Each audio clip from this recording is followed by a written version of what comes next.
Hello and welcome back to the virtual classroom. I'm your host, Dr. Olmsted. And today's topic, as you can see, is finally the Roaring Twenties. I've been teasing it for a while and we are finally arrived. And we've been talking about the 1920s for a while, but now we're going to specifically get into that, what students normally think about the Roaring Twenties, the exciting, tumultuous time of the 1920s.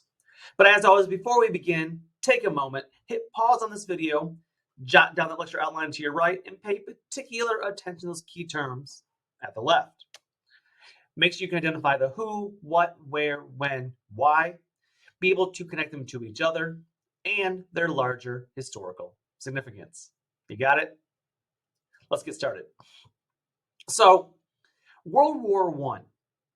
Yes, we're going back to that again. It marks a dramatic turning point. And when the calendar turns the decade of the 1920s, there are some very large, profound changes that took place in the United States, aside from Mexicanos going to El Norte. Now, in 1920, we have a presidential campaign, presidential election. And in this election, the eventual winner, Warren G. Harding, campaigned in large part on the America First agenda, we talked about a little bit last time.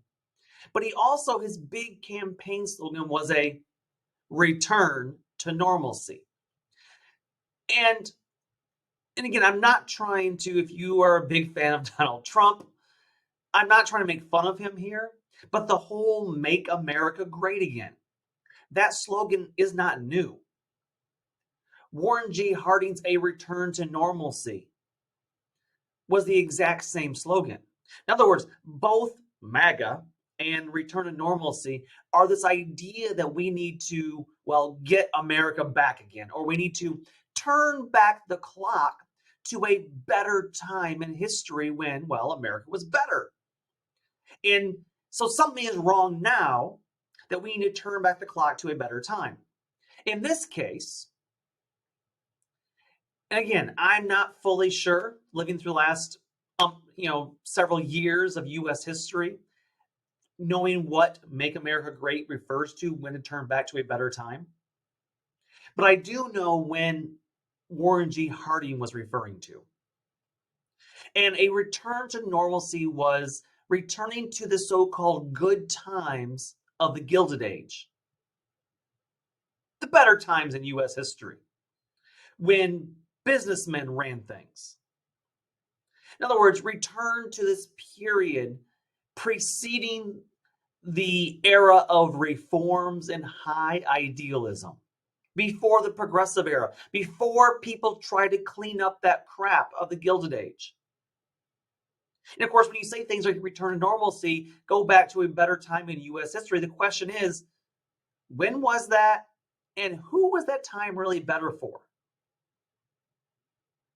I'm pretty sure African Americans didn't like that time. I'm pretty sure Mexicanos didn't like that time.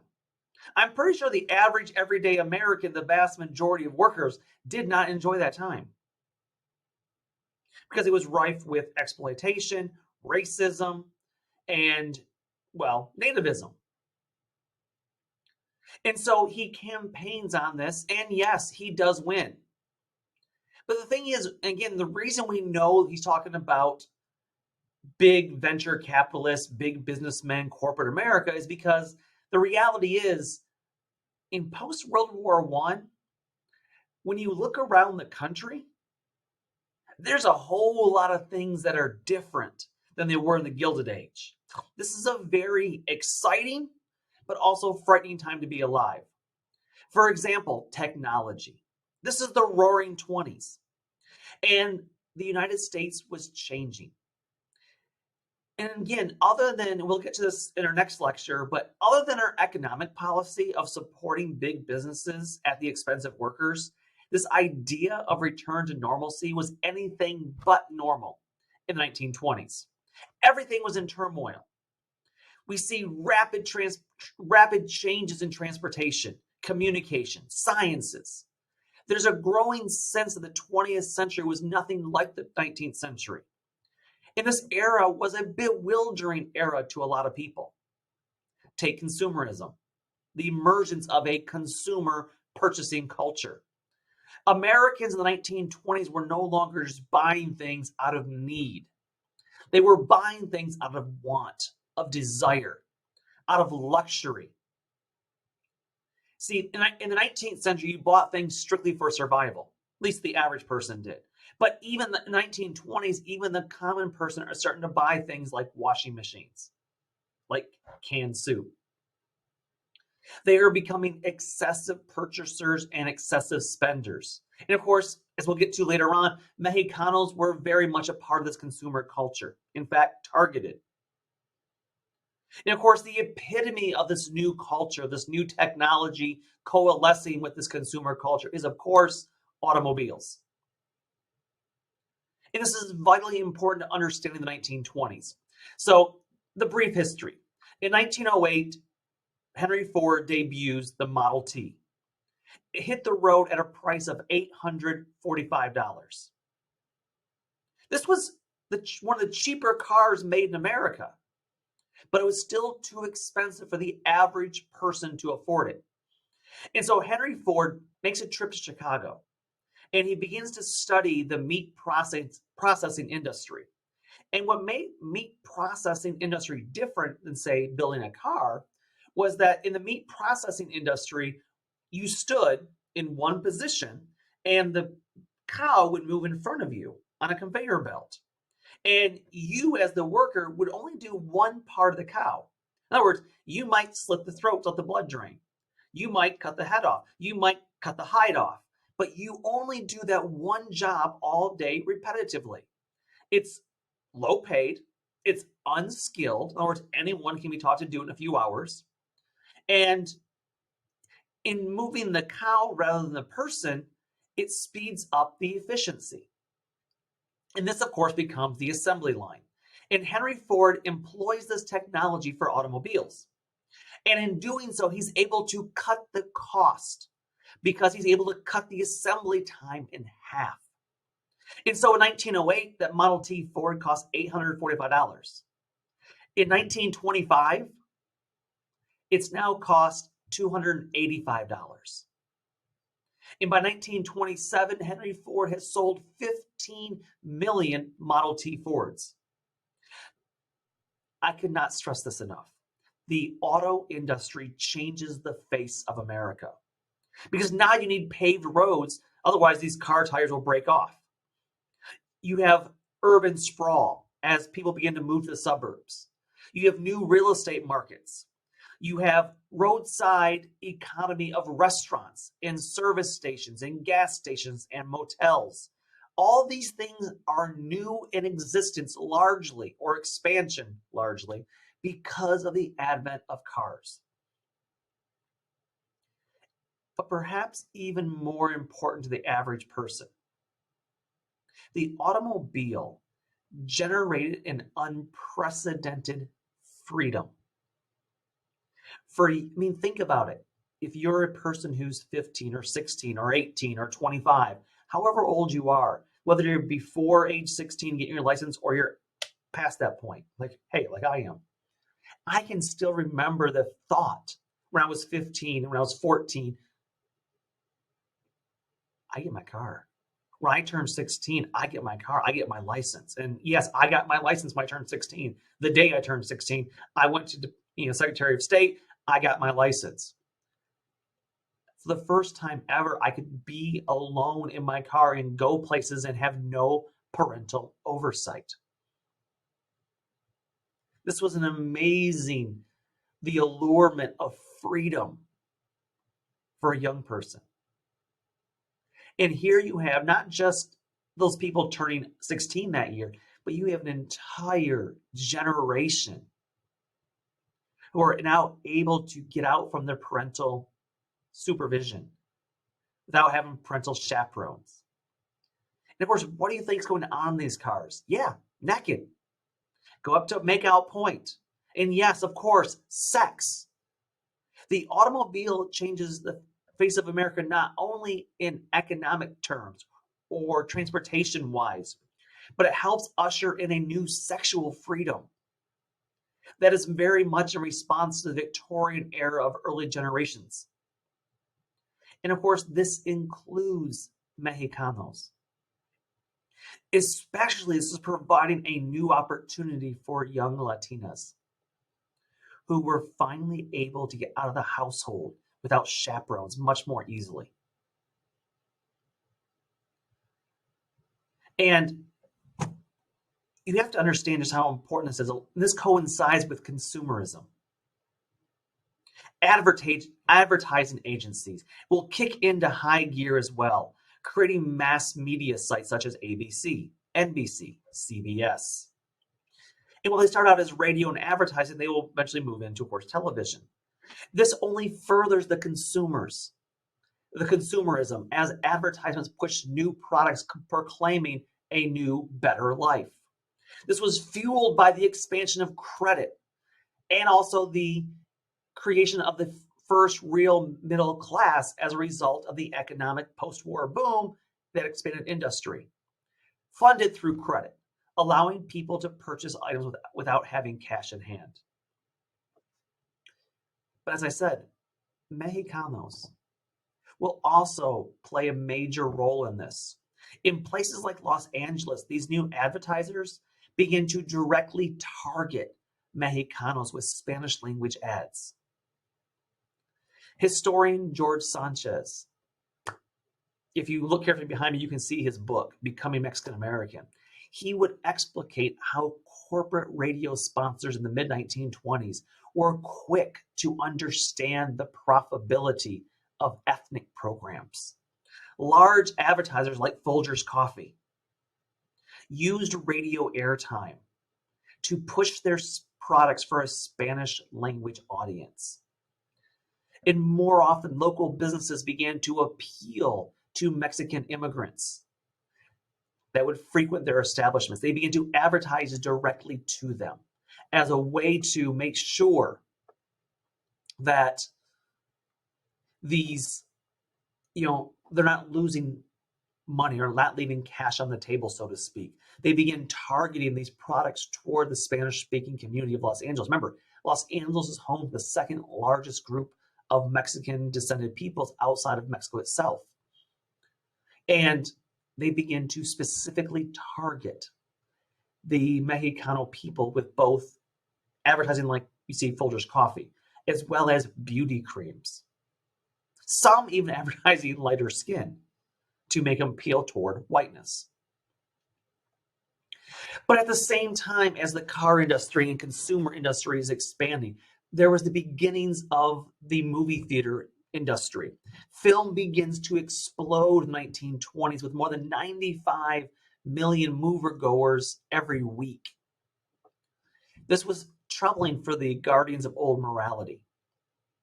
But for young people, this is once again a chance to get out from the chaperoned supervision of their parents' era. This also included Spanish language or Mexican cinema that would explode in the coming decades. Again, as historian George Sanchez noted, teatros, Spanish language theaters become a community space that were inviting to the Mexicano community. As you can see pictured here, Teatro Hidalgo. This is a theater in Los Angeles that will open its doors and specifically cater to the Spanish-speaking community of Los Angeles. These were locally owned businesses that generated wealth, that were there to showcase both local and international talent. So you had local actors in Hollywood, yes, but you also had Mexican cinema coming up from Mexico. You have plays that are being put on, live action plays that brought joy or would address social injustices. They had these traveling companies in local troupes that would perform in both English and Spanish. Two such theaters, the Teatro Novel and the Teatro Hidalgo, located on both Spring and Main Streets in Los Angeles. They were already in operation by 1920, offering both silent films imported from Mexico as well as live entertainment. Now, in other areas, though, this is not always the case. For example, take Saginaw, Michigan. The Spanish language cinema would play an important role in the lives of Michigan Mexicanos. It allowed them to carve out their own space in cities while aiding a retention of Mexican culture as they watch this Mexican cinema.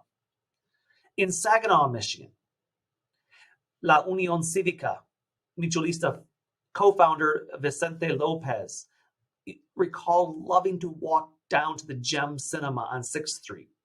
He remembers saying, quote, "On weekdays, my dad used to love to go to watch films of his country," unquote.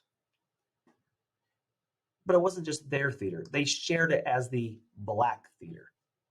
Or as Rose San Miguel, archivist at Saginaw Valley State University, recalled, she said, quote, "Monday through Friday, the Black people showed Black films. And then on Saturday and Sunday, they would show Mexican films," unquote. She said she remembered attending these movies from the time she was 6 or 7 until and then all the way up until she was in high school. So in other words, this was a segregated theater in the Black neighborhood of Saginaw, Michigan. And during the week, they would show Black films. Again, basically, it was a segregated theater, even in the North. But on the weekends, they specifically rented it out to Mexicans and of the Mexican community to show Spanish language films or of Spanish interest films. But remember, this can go the other way too. Take this ad for Soldiers of Fortune. Notice how it describes Mexicans. Fearless raiders, Mexican bandits. It negatively describes Mexicans, but also, of course, by extension, all Mexicanos as being dangerous. Remember, the bad guy in movies was cowboys and Indians. The Indians are always the bad guy.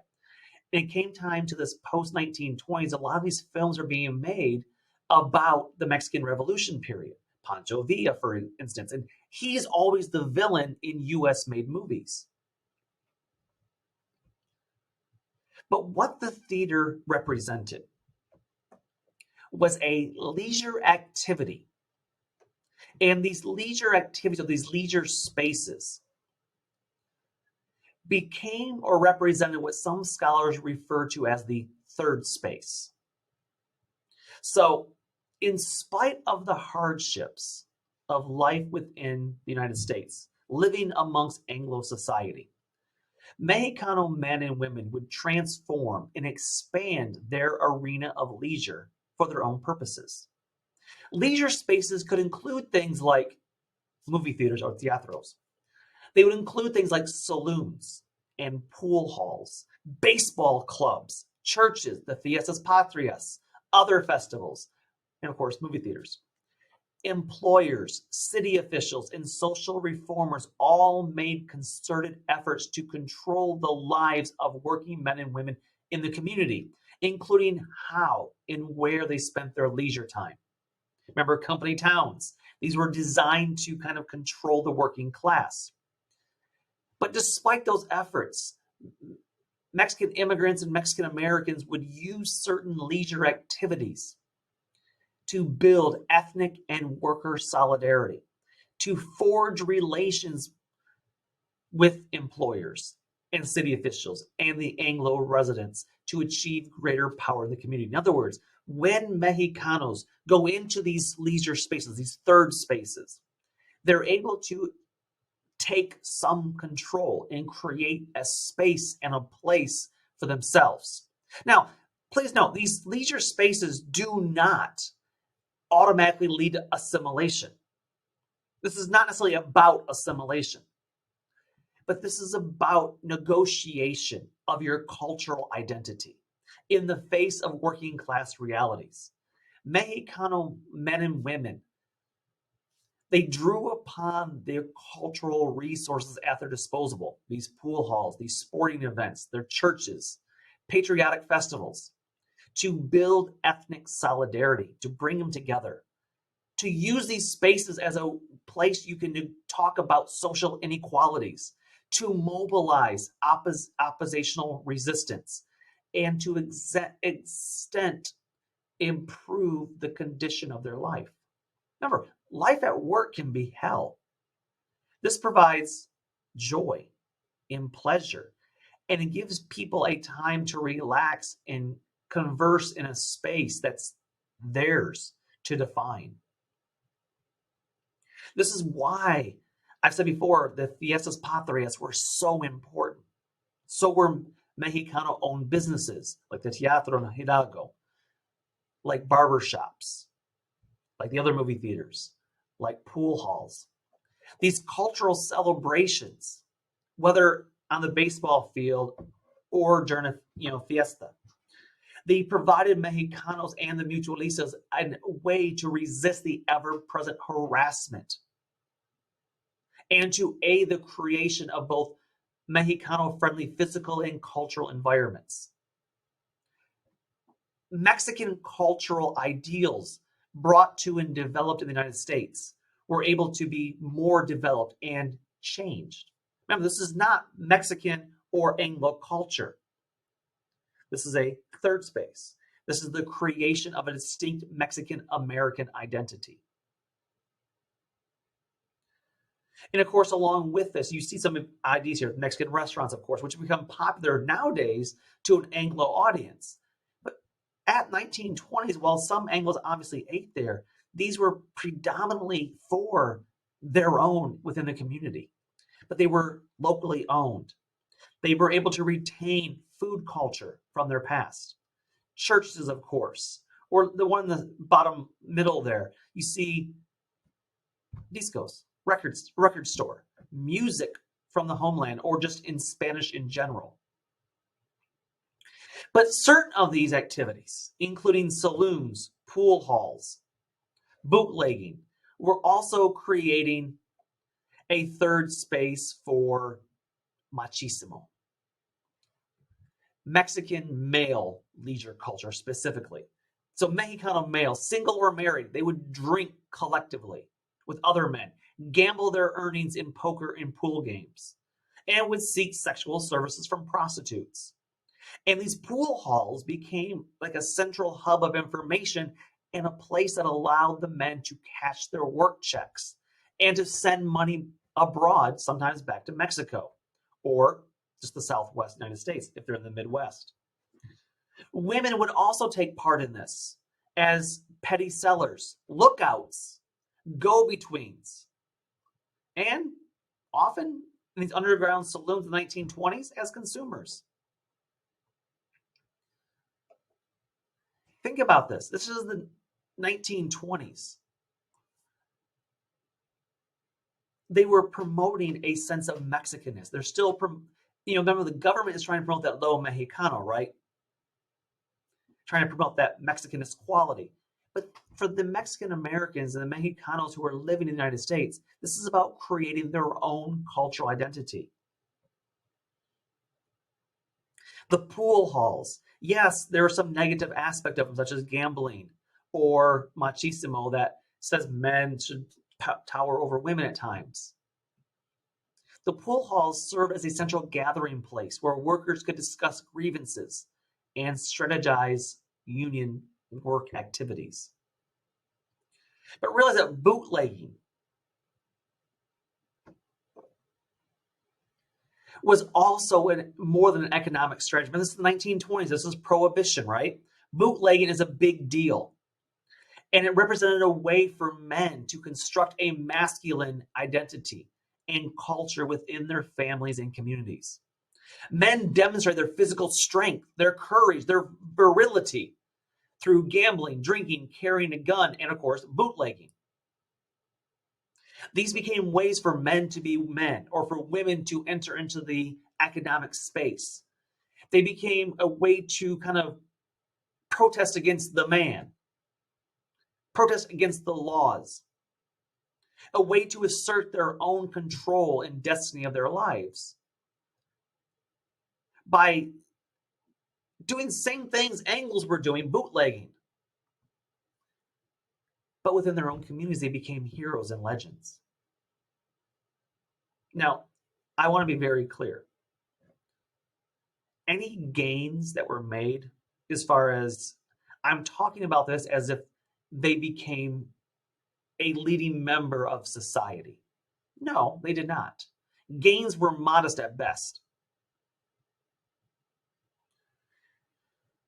Remember, a lot a large chunk of the Mexicano community are migrant workers. In places like California, Mexicanos were often limited by the economic power of the citrus industry, the intransigence of city officials, as well as racial, ethnic, class, religious, and even gender divisions within the communities.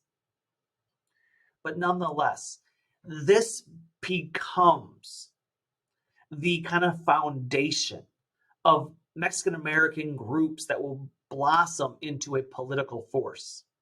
This lays the groundwork, this organizing collective activity within this third space of the 1920s becomes and lays the groundwork for civil rights struggles and electoral campaigns that will blossom in the post-World War II era.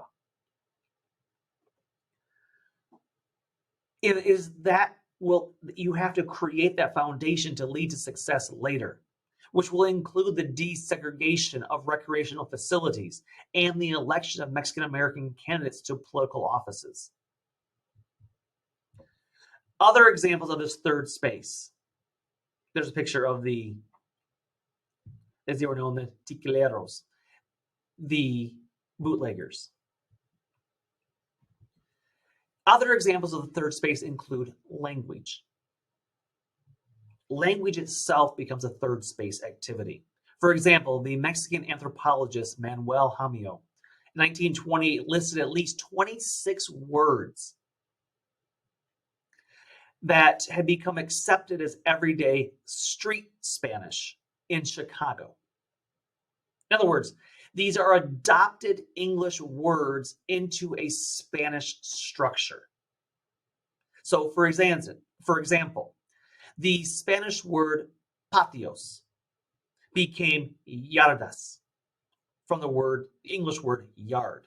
So rather than use patios, Spanish-speaking peoples in Chicago began to use the word yardas, or it comes from the English word yard. This is just one example of 26 separate words that he noted.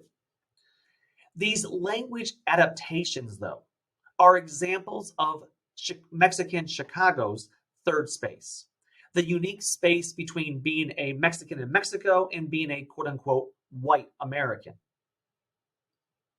Another example of third space employs the urban corrido.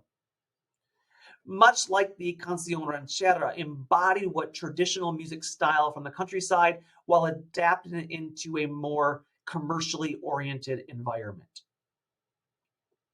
Remember, these corridos appeal to a Mexicanist nationalist fervor while at the same time offering pride of Mexicano people in the places and events and situations in which it was now flourishing in the United States. And of course, the corrido itself was exceptionally flexible as a musical genre, encouraging the adaptation of composition to new situations and surroundings. For example, the urban corrido. This song I'm going to show you here for a second is a song known as Los Lavaplatos, a dishwasher. Again, this is a very urban thing that's not taking place in the rural countrysides. This is considered to be a modern urban corrido, as it was the first recorded corrido, and it was a corrido about an everyday working person instead of a heroic mythic leader. This is written and performed by the Banuelo brothers, Luis and David. The dishwasher, El Lavaplatos, contains much of the same biting, bitter satire that was known for this group's work. This is a two-part corrido that first tells the story of a Mexican immigrant who seeks success in Hollywood, but finds only menial labor and dashed dreams. And he will return to Mexico more broke than before. Los Lavaplatos is an example of why Mexican immigrant or migrant musicians began to be understood as organic intellectuals. These working class intellectuals began to use music to express their frustrations and hopes of their social group and the challenges to the mainstream society that tells about their migrant lives. In fact, as one astute observer of corridos in Los Angeles recognized, the urban corrido is music that often served to sing what they could not say. It was a way to complain and contest and critique. Something people would actually listen to. But if they were to say it just speaking it, no one would hear them. So I want to give you a short example of this. Vocalien 8349, El Lavaplatos, primera parte, Hermanos Bañuelos.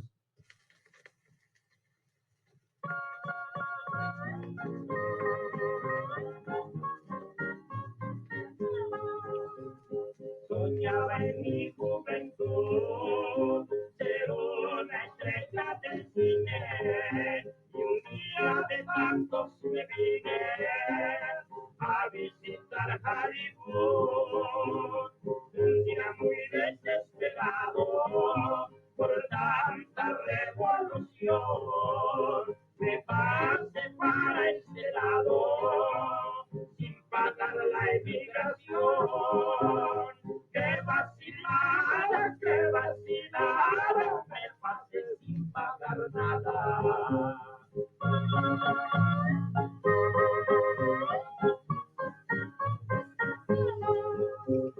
Al llegar a la I'm going to stop right here for now. Again, you can look this up. It's on YouTube. You can watch it. But again, this idea that this is a everyday, non-heroic person, but to tell the tale of what life was really like for the average Mexicano worker in Los Angeles during the 1920s. But this was not the only music that Mexicanos were taking part in. They began to greatly expand their eclectic focus. That included one of the other big things of the era, which is jazz. This is the jazz age, right? This broke out from both European rhythmic forms. So it's a breakdown of traditional rhythms of European style. It combines classical styles with African music, with a great spirit of improvisation and freeform. Starting in New Orleans, it moved quickly northward. And this new jazz music began popping up in places like New York, Chicago, Los Angeles, blending African and European music traditions. And the rhythm of jazz became especially popular among the so-called rebellious young adults, the youth, as it spawned carefree new dance steps. These gyrations shocked the Victorian era guardians of morality, their parents. Young people were drawn to jazz music. They were driving and were experimenting with new forms of recreation and sexuality, the Charleston. Think about this for a minute. You have an African union with European music here. Free form, breaking out of the social norms, convention, the social normalized conventions of music. You see this new type of dance that involves gyrations of the body in new ways. And while this was originally a Southern phenomenon coming out of Black neighborhoods, soon other groups began to absorb this music and began to produce their own distinct forms of the genre, including Latin jazz and big band. They also emerged during this period. They played the latest music crazes. They matured and nurtured the newest dance crazes like the Charleston and the Jitterbug. Mexican Americans began to form their own bands and added instruments and music styles of their own communities to transform the music and dance styles. And what's left then is an amalgamation and cross-fertilization of cultures that takes place in the 1920s.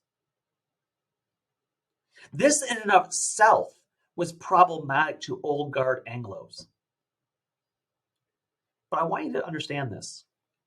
What happens, though, is not just the mixing of music and instruments and forms. It's on the dance floor that Mexicans, Mexican Americans, African Americans, Anglos, Asians they would intermingle on the dance floor. Because they're all enjoying this music, and the youth, I'm not saying they weren't racist. Oh, they definitely were. But traditionally speaking, they're less so than their parents. Again, not always the case, but these youth would come together on the dance floor. And while they might not hang out afterward or at school, they're probably in segregated schools. So while they wouldn't hang out in public spaces, they did within this social space known as Jazz Age or the big band era. And this creates a very precarious situation for parents. And so this idea of return to normalcy in the 1920s did not exist. In fact, in many ways, this is very troubling to a lot of people. Because not only are we having this mass consumerism targeted even at Mexican Americans, we're having Mexican and Mexican Americans now using the third space as a way to promote their own unique cultural identities that's not fully Mexican or fully American. It's a syncretic blend. They're doing this through baseball, through pool halls, through the Fiestas Patrias and other celebrations. They're doing this through music. And yes, they're going to do this through art as well. That's something we'll talk about next time. So until then, take care and bye-bye.